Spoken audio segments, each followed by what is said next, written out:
Tu nous as conseillé de faire ce que tu as appelé l'ornementation.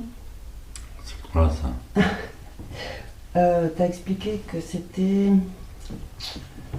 le guide, pardon, le guide qui permet que notre pratique je ne me rappelle plus tes mots évidemment. Ça ne dit rien l'ornementation? Je crois que c'est les bonnes manières, non? C'était, tu avais expliqué qu'il fallait aller choper dans le futur les mondes qu'on a créés quand on sera des Bouddhas et qu'on ramène les bonnes idées et tout pour que notre monde il devienne, qu'il s'améliore. En gros, quoi, si je me rappelle un peu bien le truc. Ah, je me souviens pas du tout. Ah, on est dans la merde alors. J'étais sous ou quoi? Non, c'est des coussins. C'est des coussins que t'as écrit, tu peux pas être bourré quand tu fais des coussins quand même. Bon. Moi j'avais pas d'autres questions si tu vois pas. Ça me dit rien du tout. Parce que Gabi elle en a parlé à la dernière séchine. Ah bah alors c'est bon. Et elle a dit avec d'autres mots, tu vois, de les a chopés, ces trucs d'ailleurs, ces mots. Elle a disait qu'on envoie un vaisseau dans le futur, consciemment ou inconsciemment, et que du futur on ramène des... Étant donné que par exemple, si on pouvait voyager assez vite, Yep. on pourrait revenir au Big Bang, c'est-à-dire à la création de l'univers ultime, la création primordiale de l'univers. Donc, pourquoi pas aller dans le futur, j'en sais rien moi. Mais c'est toi qu'on a parlé. Ouais, mais je me souviens plus dans quel contexte ni avec quel mot. Ornementation. J'avais bien création. Ça rejoint ce que tu nous as dit cet été avec la co-création, là, tu te rappelles? Oh. Non plus. Bon. Je crois que je suis en train de devenir gâteuse. Bon, je sais pas. Ouais, c'est trop compliqué pour moi. Tu veux que je te rechoppe tes coussins et que je te refasse... Non, mais oui, à l'occasion, pas maintenant, mais à l'occasion. Oui, ça m'intéresse. Mais des fois, je les ai ouverts, j'ai vu les conneries que je disais, oh là là. Je préfère pas les lier, je préfère pas le savoir, bon tant pis. Mais voilà, c'était poétique peut-être. Bah, ça avait l'air important que si... Bah, tu me les montreras. Ouais, carrément. Hein. Je vais essayer de m'en... Oui, merci.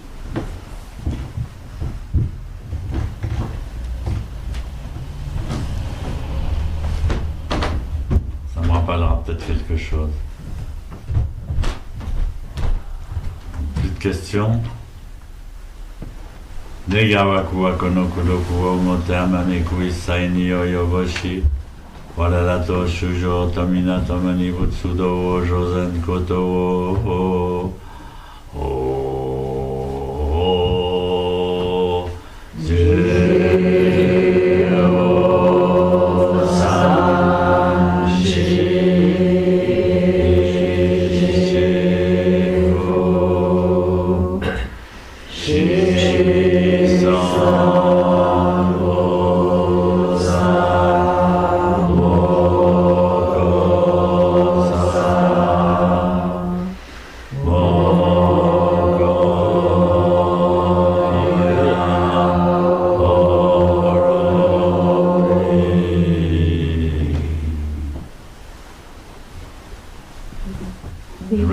une question.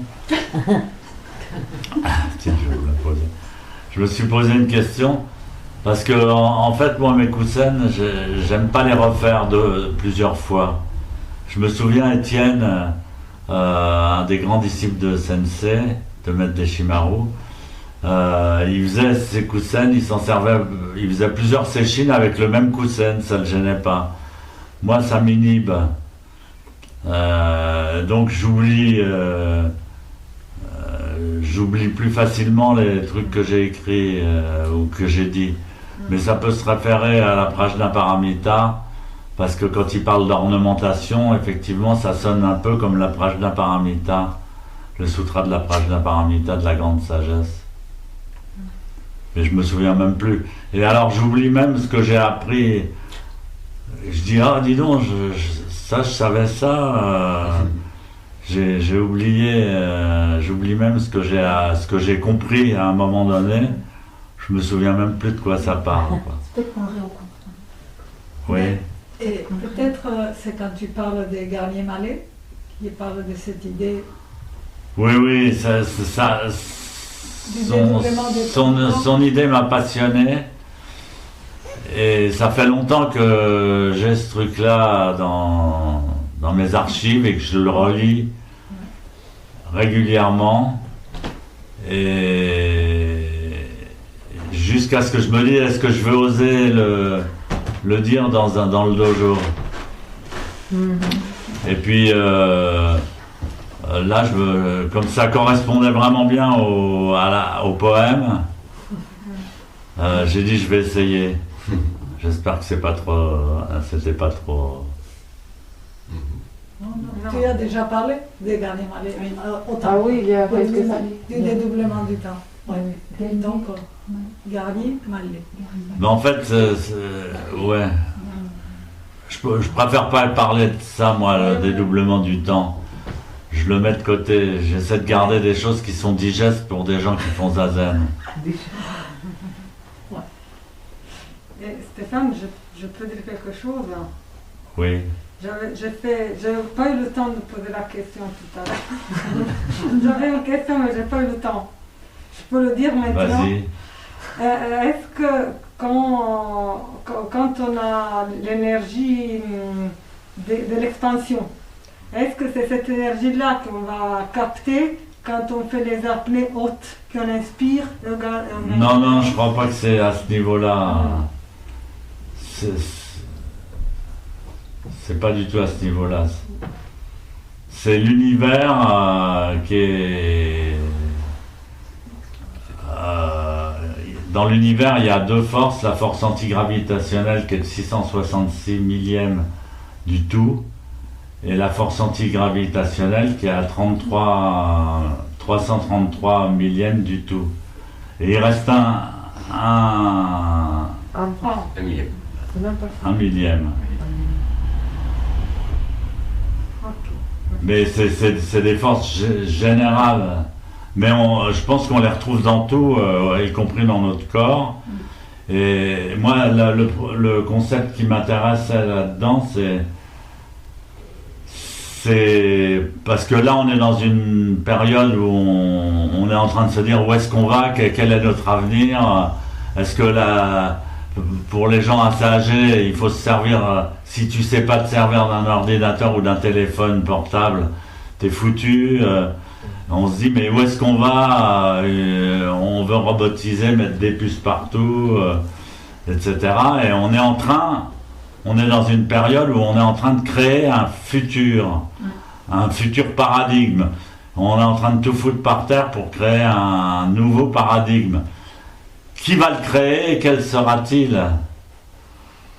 Et donc cette explication m'intéresse beaucoup parce qu'il dit que nous les 1%, si on fonce vers les 66,6%, eh bien c'est un futur dangereux.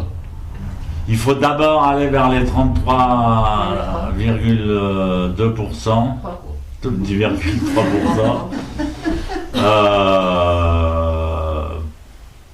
pour s'inspirer des racines lumineuses du passé.